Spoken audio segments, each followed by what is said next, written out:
बनर्जी ऐसा मैटर लिखा हुआ मिल जाएगा आपको। आर्यस्टाइन इत्यादि इतिहासकारों के द्वारा भारत के उत्तर पश्चिम क्षेत्र में सिंधु नदी सिस्टम रिवर सिस्टम के आसपास खुदाई किया गया, जहां अनेक स्थलों से एक नई सिविलाइजेशन का पता चला, जिसे भारत की न केवल सर्वाधिक ओल्डेस्ट सभ्यता माना गया, बल्कि इसे विश्व में प्रथम नगरीय सभ्यता फर्स्ट अर्बन सिविलाइजेशन है ना के रूप में दर्ज किया गया। और इस सभ्यता का फैलाव इंडस रिवर सिस्टम के आसपास पाए जाने के कारण इसे सिंधु घाटी सभ्यता भी कहा गया। ठीक है ना।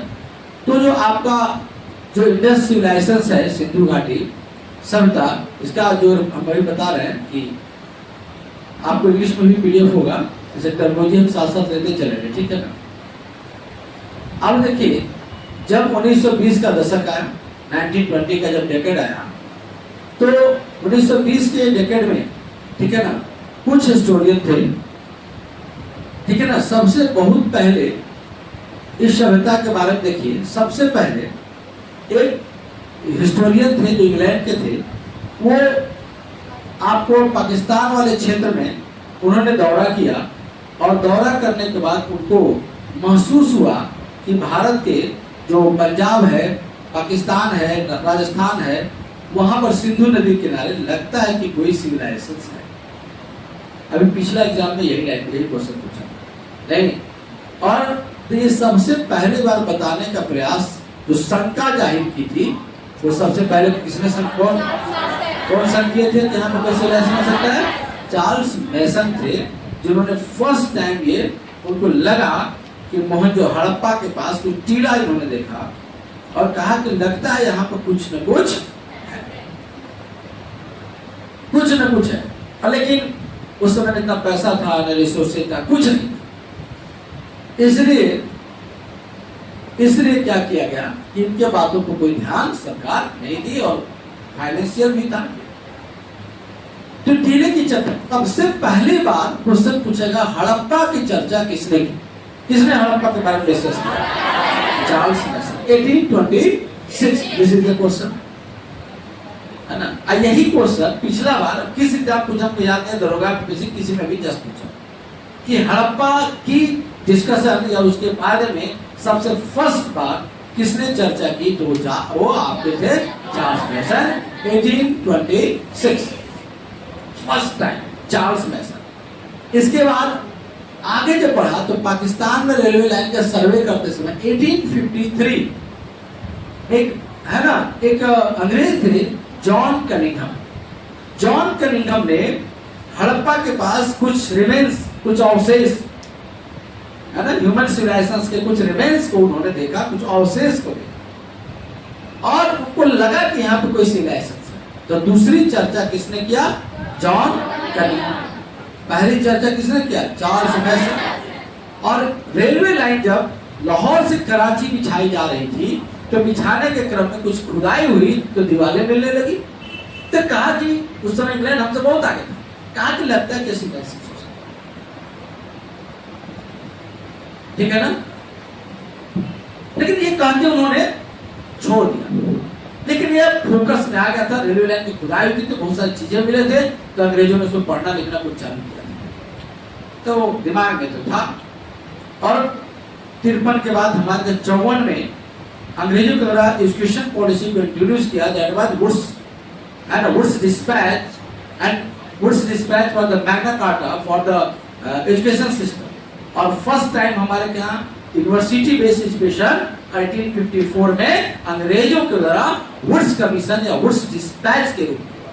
हमारे जो आज शिक्षा देख रहे हो ना, आज जो है ना, ग्रेजुएशन 3 साल का, पीजी 2 साल का, +2 है ना, विश्वविद्यालय ही सारे कॉलेज से रजिस्ट्रेशन होगा, ये सारा सिस्टम 1854 में ब्रिटिशर्स के द्वारा इंट्रोड्यूस किया गया। उस समय एजुकेशन सेक्रेटरी चार्ल्स वुड थे, और चार्ल्स वुड ने एक एजुकेशन पॉलिसी लाई, और इंडिया की फर्स्ट एजुकेशन पॉलिसी थी, और वो था वुड्स डिस्पैच। और वुड्स डिस्पैच ने रिपोर्ट किया कि भारत में यूनिवर्सिटी लेवल का एजुकेशन सिस्टम को एस्टैब्लिश किया जाए, और उनके द्वारा कलकत्ता, मद्रास और बॉम्बे विश्वविद्यालय को एस्टैब्लिश किया गया, और सारे कॉलेज विश्वविद्यालय से थे।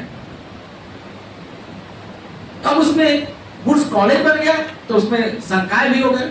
Arts section, science section. अब आर्ट्स सेक्शन में हिस्ट्री ज्योग्राफी भी हो गई, अब हिस्ट्री हो गई तो हिस्ट्री में आर्कियोलॉजिकल डिपार्टमेंट हो गया। अब आर्कियोलॉजिकल डिपार्टमेंट का काम ही है खुदाई करना, सिविलाइजेशंस के बारे में बताना। वो एक सूत्री कार्य कर रहे हैं, तो इसमें जहां जहां हमको रिसोर्सेज मिल रहा है। तो उसी में 1920 तक आते आते 1920 तक एक बार पुनः नॉर्थ वेस्ट रीजन जो आपका इंडिया का है, वहां आर्कियोलॉजिस्ट टीम गई, वहां पुरातत्वविद लोग गए, और इस समय भारतीय इंडियन जो आर्कियोलॉजिकल सर्वे ऑफ इंडिया पुरातत्व विभाग, तो आर्कियोलॉजिकल सर्वे ऑफ इंडिया के चेयरमैन इस समय कौन थे? इस समय जॉन मार्शल। कौन थे? तो चार्ल्स मैसन, कनिंघम और जॉन मार्शल। एक कोड हो गया चक्रधाम। तो जॉन मार्शल ने अपने कुछ प्रोफेसर लोगों को कहा कि चलिए एक ऐसा जगह है जहां मुझे लगता है कि कोई सिविलाइजेशन है, और वो ले गए हड़प्पा के पास। और जो सबसे इनका नियरेस्ट व्यक्ति था, इनके परिचित, वो थे 1920 में दयाराम साहनी। और दयाराम साहनी के लीडरशिप में गए और इन्होंने हड़प्पा में एक डिविजन करवाया। खुदाई जब करवाया तो 2-3 महीने तक खुदाई चलते रही। कई मकान, कई घर, ऑर्नामेंट, अर्तन बर्तन, चूल्हा, सब चीज जाता होता सब। जब 10-20 फीट नीचे गए, 25 फीट कुआं के लेवल खुदाई में, ठीक है, तो सब मिल गए, ठीक है ना। और इस तरह से तब पता चला, रिसर्च होते गया और 1920 में ये कंफर्म हो गया कि यहाँ पर एक सिविलाइजेशन है। कार्बन डेटिंग पद्धति से उसका एज निकाला गया। तो आज से 5,000 साल पुराना, मतलब है ना, लगभग 2500 से 3000 BC, आज 2045 साल पुराना। फिर लगा कि तो और देखते हैं, क्योंकि पुराने सिविलाइजेशन नदी के किनारे ही मिले। पानी पीने बेचारे कहाँ जाए? पानी पीने कहाँ जाए? तो निश्चित रूप से वो ऐसे जगह बसेंगे जहाँ रिवर हो और जहाँ पर फर्टाइल लैंड हो। जहाँ रिवर हो और फर्टाइल लैंड, क्यों? कि लोहा तो उस समय था नहीं, तो हल्की फुल्की खेती हो जाए, नदी से पानी हो जाए, और फर्टाइल लैंड होगा तो जानवर पाला जाएगा, खेत है ना, खाने पीने को जानवर समझ पाना। तो बगल में ही 1922 में मोहनजोदड़ो है, जो आर.डी. बनर्जी, कौन? आर.डी. बनर्जी का राखेल दास बनर्जी, और 1922 में मोहनजोदड़ो में एक सिविलाइजेशन का पता चला, और सब सिमिलर थे, इसलिए इसका नाम पहले पर रखा गया क्या नाम रखा गया? क्या नाम रखा गया? क्या नाम रखा गया? क्या नाम रखा गया? और दूसरे का नाम हड़प्पा। अब हड़प्पा सिविलाइजेशन एक नाम हो गया, इसके तहत 50 साइट, और इस तरह से मोहनजोदड़ो एक नई सभ्यता हड़प्पा सभ्यता की। अब हड़प्पा सभ्यता के तहत कुछ पहले साइट देखते हैं कि कौन कौन साइट है। ये है आपको दयाराम साहनी, आर.डी. बनर्जी और जॉन मार्शल। तो सबसे पहले किसने जिक्र किया तो बताइए? चार्ल्स मैसन। फिर 1853 में कौन? कनिंघम। और फिर लास्ट में कौन थे? अगर हमको चकजाम याद रहेगा तो 2 महीना बाद भी हमको दिमाग में आएगा, तो है ना, आपको भूलने की बीमारी, ठीक है ना, है कि नहीं? कहते हैं ना कि सब भूल जाते हैं। तो सबसे पहले जहां पर भूलने की जगह है वहां पर हम ऑलरेडी रहे। जहां पर आपको याद करने की जगह रहेगी वहां पर कुछ न कुछ है, तो आपको याद ही नहीं करना। 2 बार 4 बार रिपीट करते करते अच्छा एग्जाम दिमाग में आ जाएगा, तो फिर तो डिकोड भी हो जाएगा। इतना जरूर रिपीट करना है कि वर्ड का मीनिंग समझता है ना। अभी बैक सोचेगा चक जाम खाली, और फिर सोचेगा 6 महीने बाद याद आया तो नहीं जाता।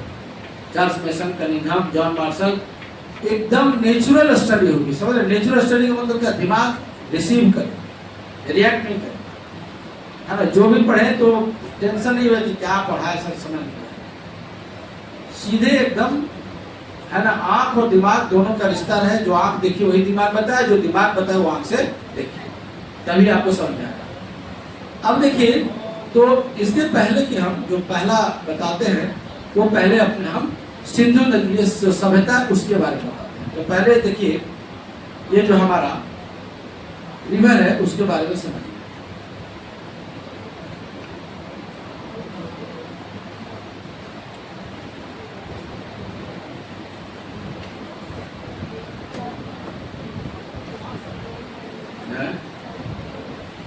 कलरफुल, ठीक है।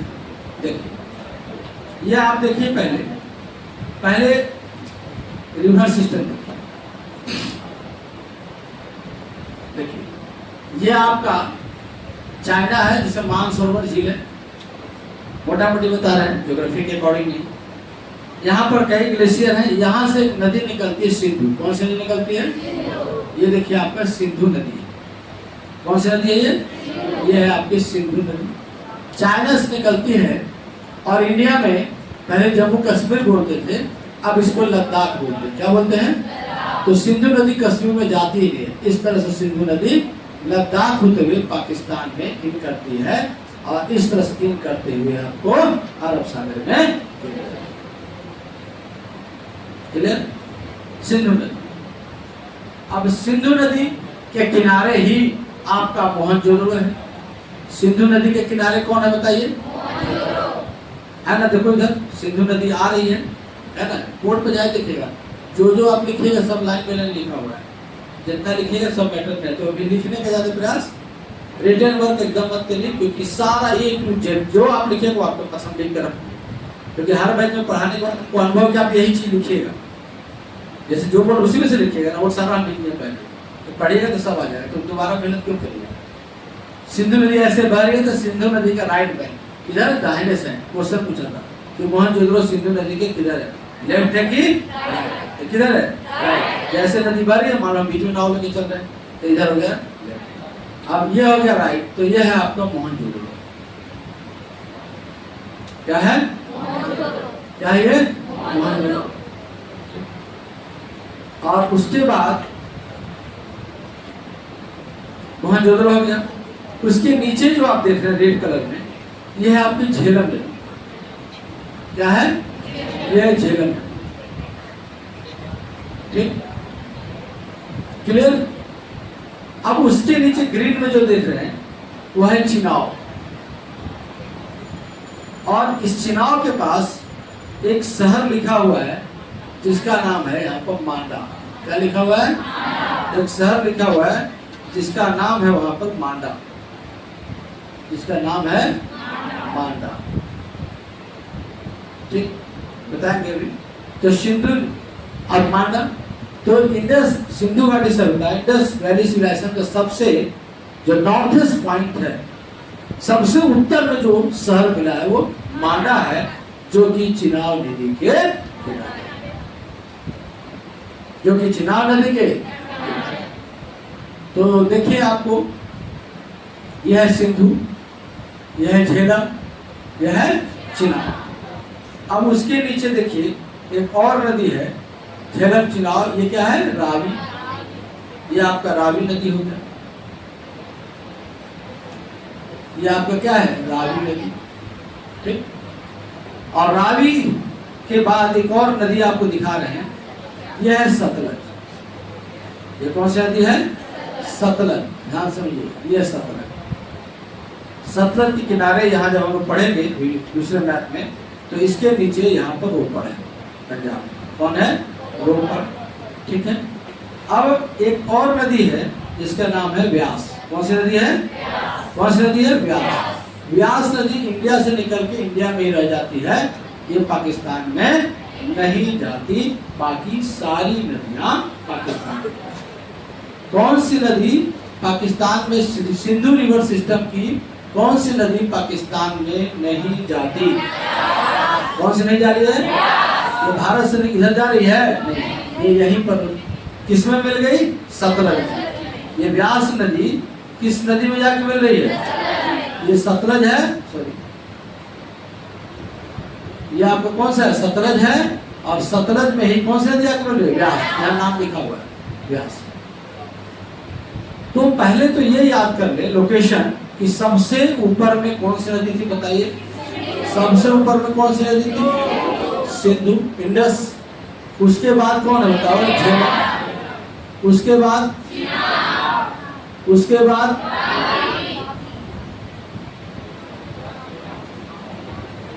उसके बाद व्यास। हाँ ठीक है।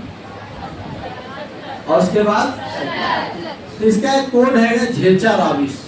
Jhelum, Chenab, Ravi, Beas, Sutlej, north to south, है ना।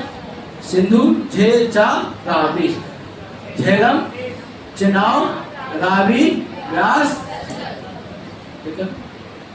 तो सिंधु की जो ट्रिब्यूटरीज है, सिंधु की जो सहायक नदी है ट्रिब्यूटरी, सिंधु में सब जाकर नदियां मिलती हैं। तो सिंधु के बाद आपका झेलम, झेलम के बाद चिनाव, चिनाव के बाद रावी, रावी के बाद ब्यास, और व्यास के बाद, जिसमें से आप दो नदियां देख रहे हैं चीन के मानसरोवर के पास से निकल रही है। दो नदियां चीन से निकल के इंडिया आ रही है, फिर पाकिस्तान जा रही है। 3 देशों में कौन कौन? दोनों सा से है, सिंधु और दोनों चीन के मानसरोवर से निकल रही है, इंडिया के बाहर से, और दोनों इंडिया में प्रवेश कर रही है ना। क्लियर है कि नहीं क्लियर है? तो पहले तो हमको ये याद होना चाहिए कि सिंधु, उसके बाद क्या था? झेलम, फिर चिनाव, रावी, ब्यास, समझ रहे ना। तो ये एक चीज और यहीं पर आपको ज्योग्राफी के अकॉर्डिंग हम बता रहे हैं। जो चिनाव है ना, तो जो आगे जो पानी जा रहा है ना, चिनाव का ऐसे है, अंतिम में जाके चिनाव नदी मिल रही है। सिंधु से लास्ट में कौन सी नदी मिल रही है?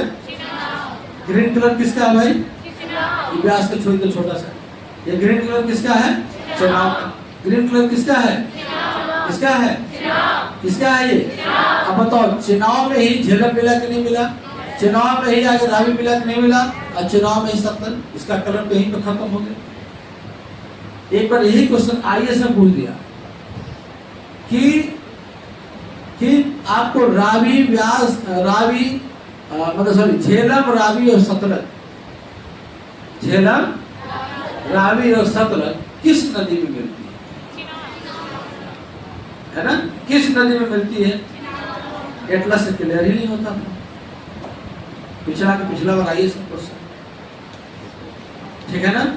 तो ये सारी नदियां पहले चेनाव में आ जाती है, फिर चेनाव पानी लेके कहां पहुंचा देता है?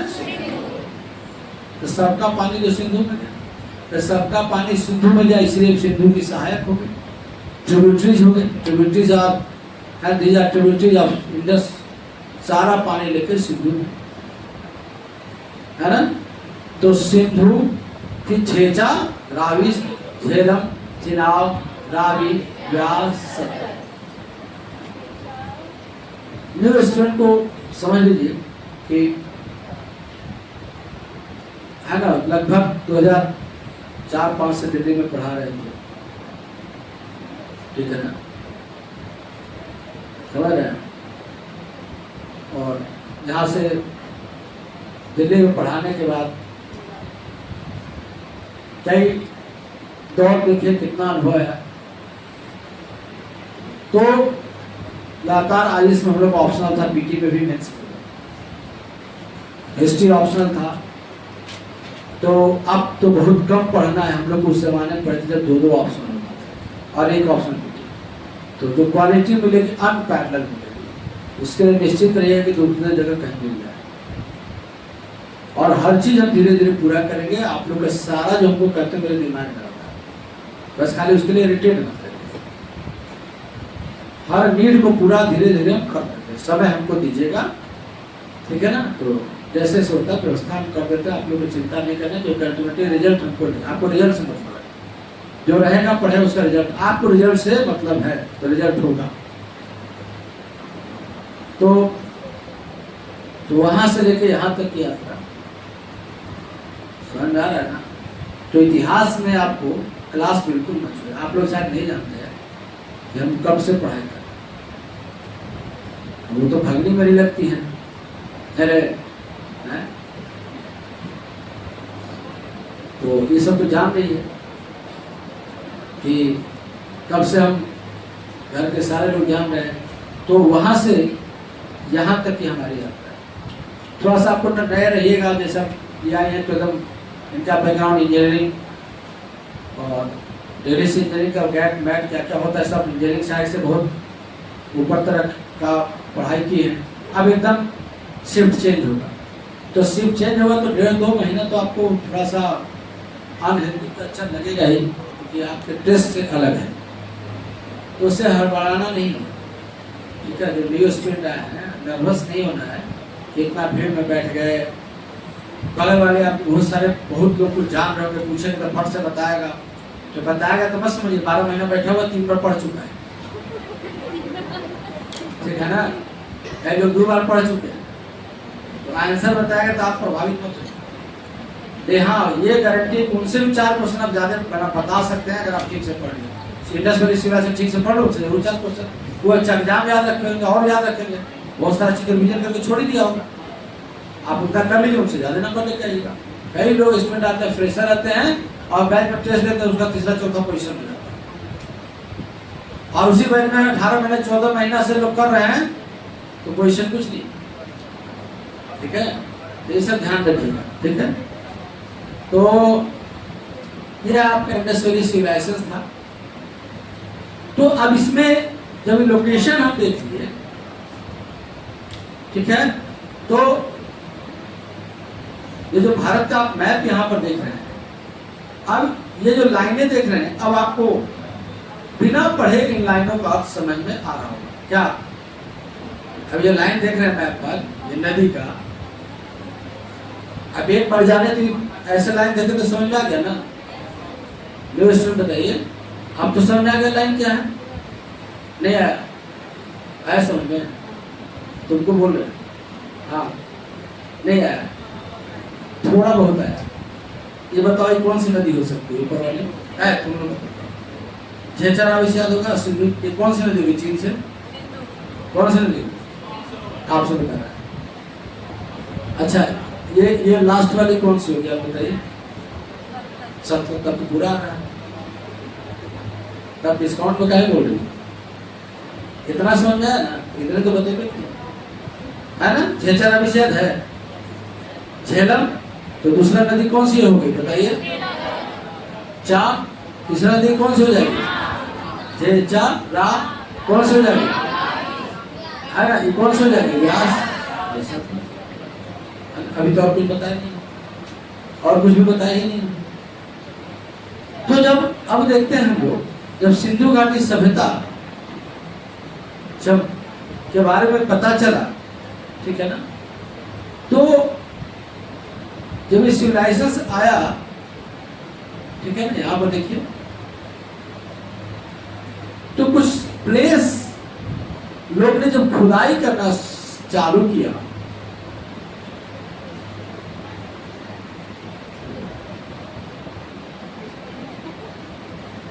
देखिए दिख रहा है ना, ठीक है। अब जब लोगों ने खुदाई, अब तो नदी तो अपने से समझ जाएगा, अब लोगों ने जब फर्स्ट साइट डिस्कवर हुआ, तो पहला साइट जो डिस्कवर हुआ वो हुआ हड़प्पा। कौन सा साइट हुआ?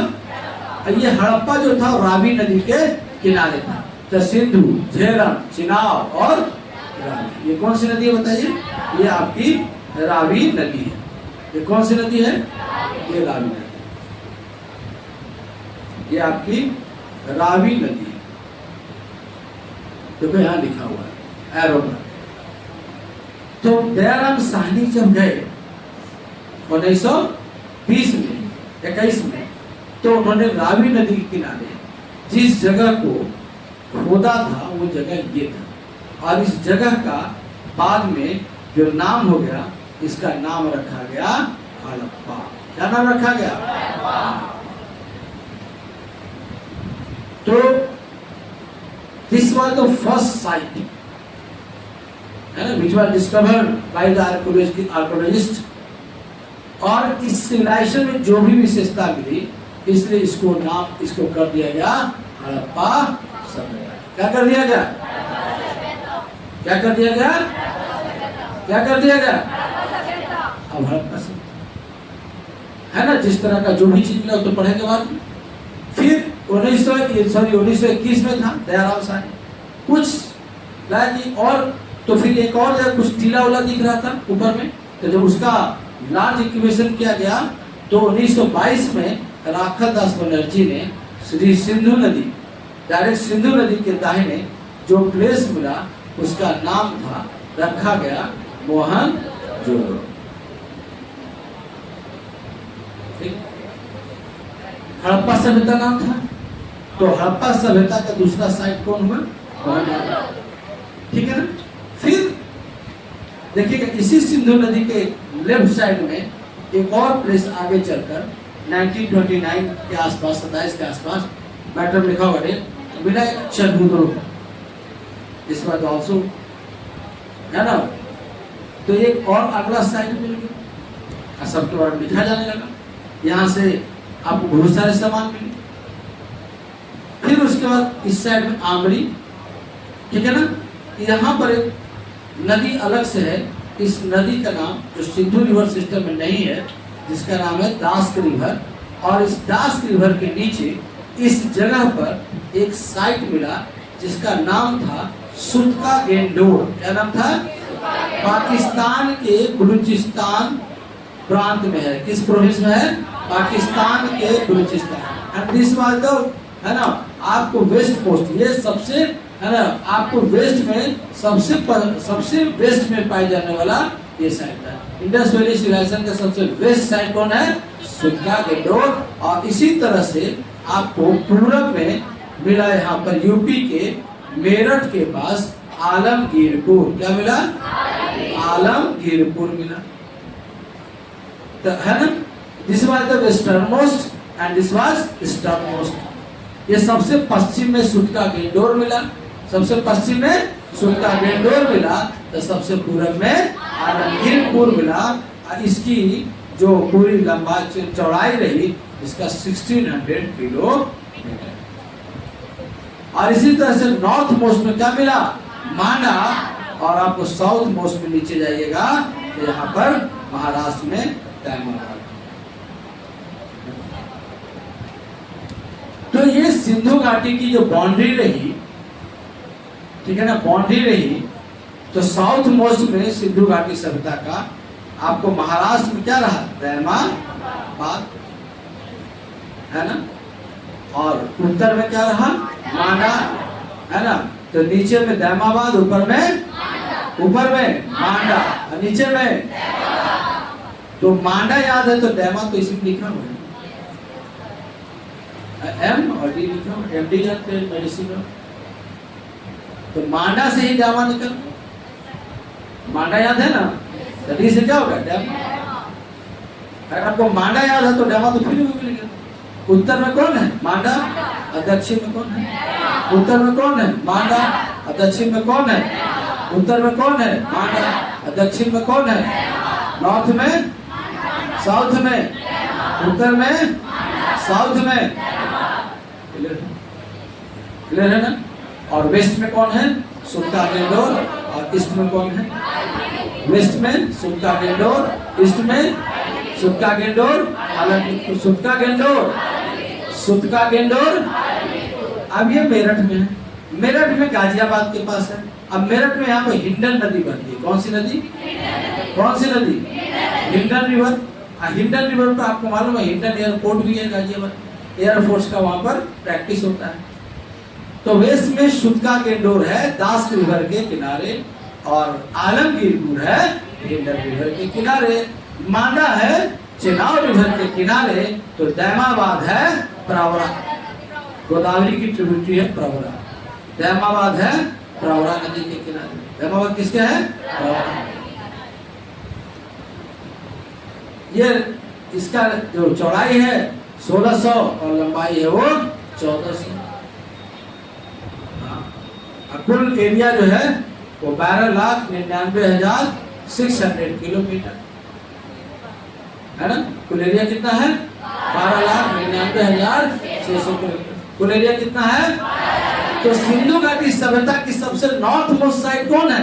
मांडा। और सबसे साउथ मोस्ट कौन है? वेस्ट मोस्ट, है ना। वेस्टर्न पार्ट कौन है? और ईस्टर्न मोस्ट कौन है? तो ये तो याद रखना चाहिए पहले। एरिया कितना हो गया? 12,99,000, 12,99,600, 12,99,000, 12 लाख। और इसका नॉर्थ टू साउथ कितना है? 1600, सॉरी हाँ 1400। और ईस्ट टू वेस्ट, वेस्ट कितना है? 1600। इधर से इधर कितना है? 1600। ऐसे ऐसे कितना है 14 साल, ठीक है ना। ज्यादा यही वाला याद रखिएगा, आपको लग रहा होगा कि ये ज्यादा है, ये चौड़ाई वाला ही ज्यादा है, ठीक है, लंबाई का। क्लियर है, कोई दिक्कत। अब देखो, जब ये सिविलाइजेशन जब खोजा जा रहा था तो निकला कि सुन लीजिए, चूंकि पहला साइट था हड़प्पा, इसलिए इसका नाम रख दिया गया हड़प्पन सिविलाइजेशन। पहला साइट जो था हड़प्पा, इसलिए सिविलाइजेशन का नाम रख दिया गया हड़प्पन सिविलाइजेशन। लेकिन देखा गया कि हड़प्पा रावी नदी के किनारे था, लेकिन देखा गया कि इंडस वैली सिविलाइजेशन में 400-500 साइट इस रिवर सिस्टम के किनारे मिल गए। तो फिर बोला कि हड़प्पा कहने से बार बार इधर का ही संकेत आता है, तो इसका नाम बदल के हिस्टोरियन ने दे दिया इंडस वैली सिविलाइजेशन। क्या रख दिया? अब इंडस वैली सिविलाइजेशन से कहने का मतलब पूरा ये इंडस रिवर सिस्टम का एरिया आ गया। तो इंडस वैली सिविलाइजेशन तो इंडस रिवर सिस्टम ये पूरा है।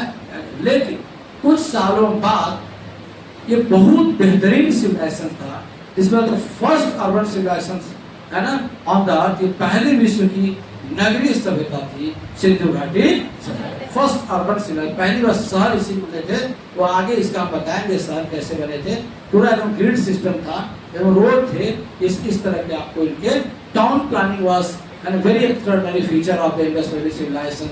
टाउन प्लानिंग इनकी बहुत ही बेहतर थी, और ड्रेनेज सिस्टम तो एक्स्ट्राऑर्डिनरी फीचर था, है ना। ड्रेनेज सिस्टम तो और एक्स्ट्राऑर्डिनरी सिस्टम था।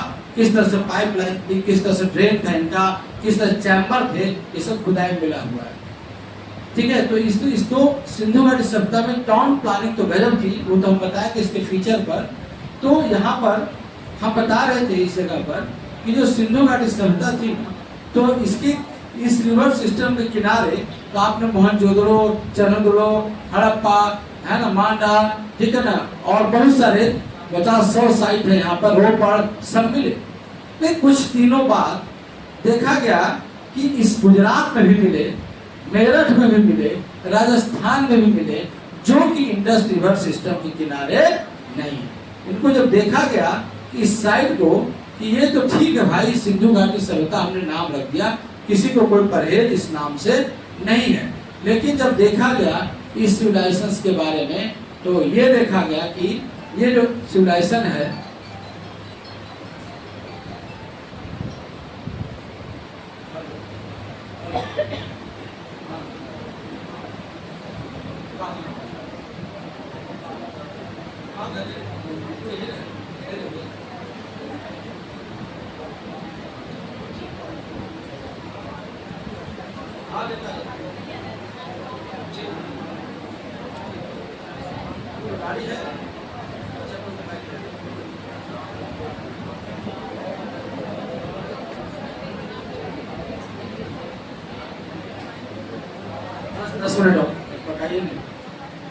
तो देखा गया कि इस नदी से इधर कोई मतलब नहीं है गुजरात का, दयामाबाद का। तो गुजरात में कई साइट मिल गए, है ना।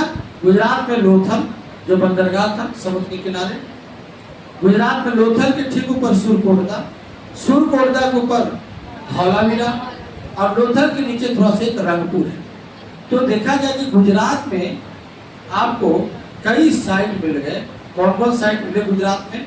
एक तो धौलावीरा मिल गया। क्या मिल गया बताइए?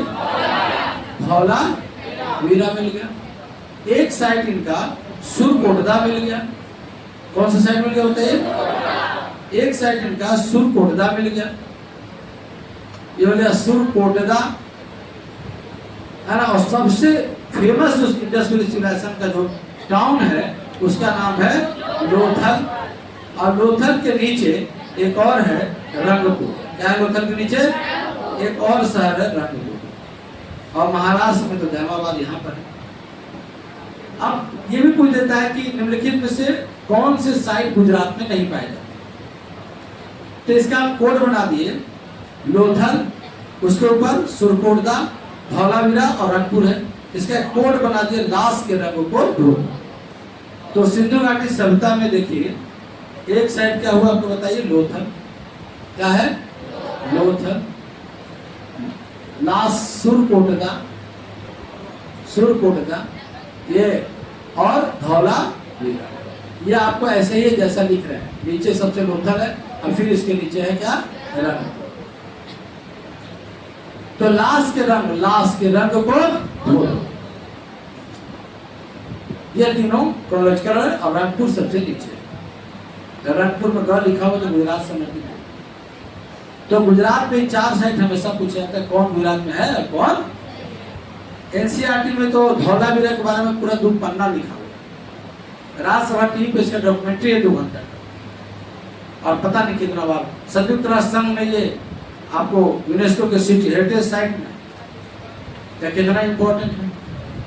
तो गुजरात का कोड क्या हो गया, लाश के रंग को बताइए, ल से, स से और धो से, एक बच गया रंग को नीचे है, बाकी सब लोथल से ऊपर है।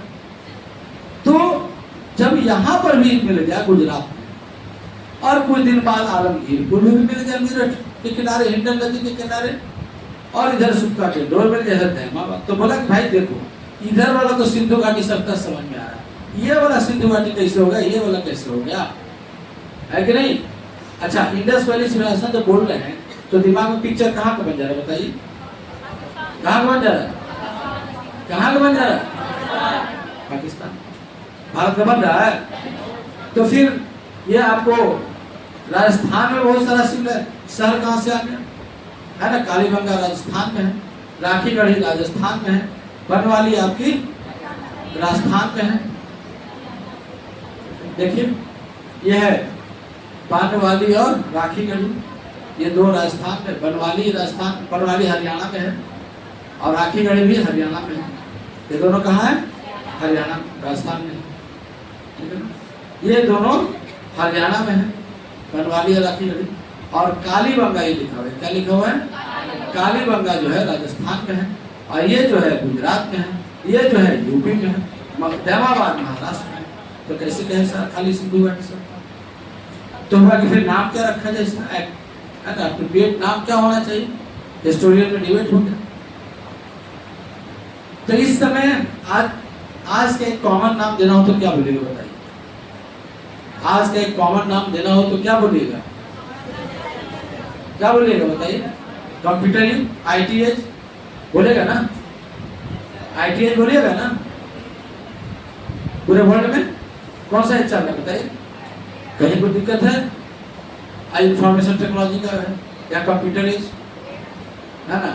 AI तो भी शुरू हुआ है, तो बहुत इनिशियल स्टेज में है, और वो भी तो कंप्यूटर का ही सिस्टम है ना। आज कौन सा युग है बताइए, आज कंप्यूटर है, सब लोग बोल रहे हैं IT को हो, कंप्यूटर वो, सब सिमिलर वर्ड है।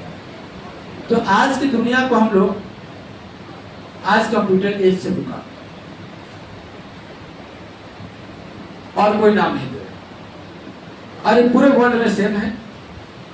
तो हुआ कि उसका हड़प्पा रख दो, कोई कहा कि मंदरों रख दो, कोई कहा कि सिंधु घाटी ठीक है। तो सिंधु घाटी में समस्या है कि ये कवर नहीं हो रहा है। तो हुआ कि इस शहर में सड़क बना था, बिल्डिंग बने थे, पूरा बैंकिंग के साथ घर बने थे, तो इसको कह दो फर्स्ट अर्बन सिविलाइजेशन, क्या कह दो। लेकिन अब तुम्हें बताओ शहर के चारों तरफ होते हैं, बिहार में तो 10-15 शहर है, बाकी तो सब गाँव है। तो अर्बन सिविलाइजेशन कहेंगे और सिंधु घाटी सभ्यता में 2000 साइट खोजा गया। कितने साइट खोजे गए, तो फिर क्या होगा उसका, ये भी अप्रोप्रिएट वर्ड तो हुआ नहीं। तब इस समय पहली बार धरती पर ब्रॉन्ज बना, मेल्टिंग टेक्नोलॉजी मालूम थी इनको, और कॉपर और टीन मिला के इन्होंने क्या बनाया था, कांसा ब्रॉन्ज। और हमको बताया ना टेक्नोलॉजी तो बहुत जल्दी फैल जाती है, टेक्नोलॉजी तो तुरंत वायरल होती है, क्योंकि नीड होती है। टेक्नोलॉजी क्या होती है, नीड होती है। जैसे लोहा का खोज हुआ तो पूरे वर्ल्ड में हो गया, आइडिया तो पूरे वर्ल्ड में हो, वाईफाई आया तो पूरे वर्ल्ड में हो। टेक्नोलॉजी ना बहुत तेज गति से फैलती है। तो हर पहली बार चांदी खोजा जा चुका था बहुत पहले, तांबा पहले से आ रहा था। तो चांदी और तांबा था, तो ये तो मालूम है मेल्टिंग टेक्नोलॉजी। चांदी तो कहीं बनता नहीं, मतलब बना हुआ तो नहीं मिलता है, तो एयर को रहते हैं, एयर को पिघलाया जाता है, टेम्परेचर पर भट्टी होती है, सब चीज होता है, तब चांदी का कुछ बर्तन ऑर्नामेंट बनता है। सोना भी था, लेकिन एक सर्टेन प्रोपोर्शन में टीन और है ना कॉपर को मिला के ब्रॉन्ज, क्योंकि ब्रॉन्ज इस समूह में उस समय पाया जाने वाला सबसे हार्ड कंपोनेंट हो गया, तो उन्होंने कांसा बनाया। लोहा के पहले कांसा ही सबसे हार्ड है, उससे काम में लोगों को हल्की फुल्की खेत का ये सब करना, ये सब हो गया था।